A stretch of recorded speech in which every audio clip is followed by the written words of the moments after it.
Welcome to Learn and Love Music. I'm Duane Hulbert. This week we're visiting Schubert once again. Schubert is known for his wonderful melodies. The piece I'm doing this week is the G-flat major Impromptu. That's 6 flats, if you want to count all of them. But what's so fantastic about this piece is that there are reasons why his melodies are so fantastic, so beautiful. As I was working on this piece by Schubert, I was thinking there are 4 characteristics that would identify it as Schubert's music. So I'm going to share these 4 ideas with you and show you where they appear in this Schubert Impromptu. I want to encourage all of you to subscribe to our channel. We want to see you back again. So let's dig into Schubert's Impromptu number 3 in G-flat major. Technique number 1. Schubert used a static melody in the first line of the piece.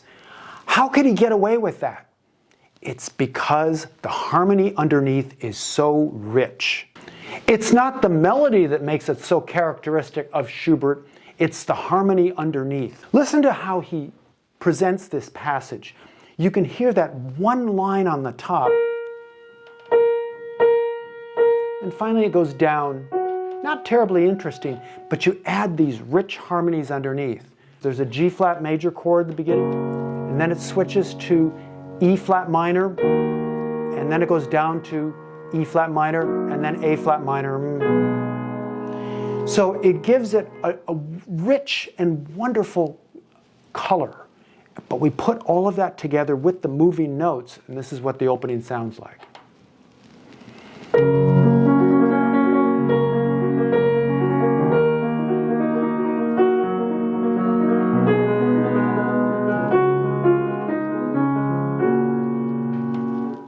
One of the things I find is that Schubert loves to imitate the sound of water. Of course, he wrote many vocal songs, Lieder, based on that subject.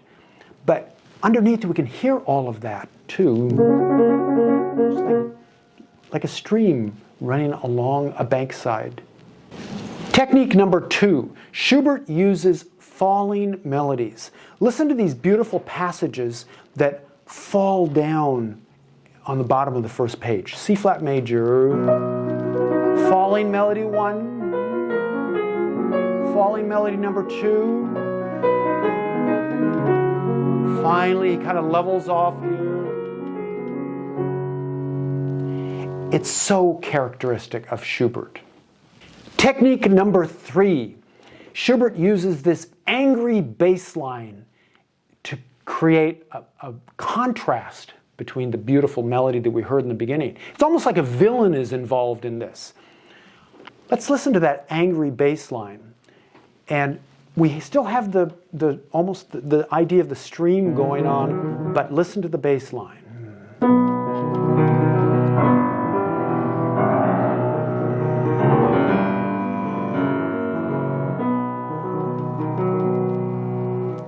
The music kind of barks out at you. Why is this Schubert? Because we want to have contrast between the beautiful opening melody and the dark, angry sound of the villain. I call it the villain in this spot. It's contrast that makes it so Schubertian. And finally, technique number 4. He has the most beautiful melodies in this piece. One of the things about Schubert, he wrote a lot about, for example, beautiful maidens sitting by a riverside. And we hear this combination of a wonderful voice of the maiden and the sound of the river underneath. And this is one of those very Schubertian kind of moments. Listen to the sound of this spot here. It's marked pianissimo.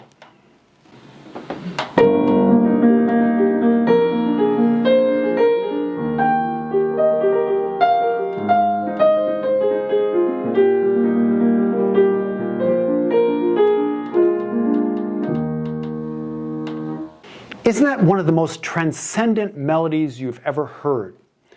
The line goes, it almost soars above the river or the sound underneath. I could hear this as a soprano lieder or a song written by Schubert. It is so Schubertian in the colors and the beauty of this passage. So I've given you 4 things to listen for in this Schubert piece.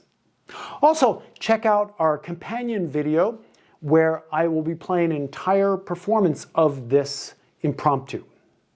And another bonus, a while back we had Dr. Jeffrey Block, a Schubert scholar, do a 3-part series on Schubert, talking about his compositions and about his wonderful techniques and a little bit of history on Schubert. That you can find on Learn and Love Music as well. Thanks again. We'll see you next time on Learn and Love Music.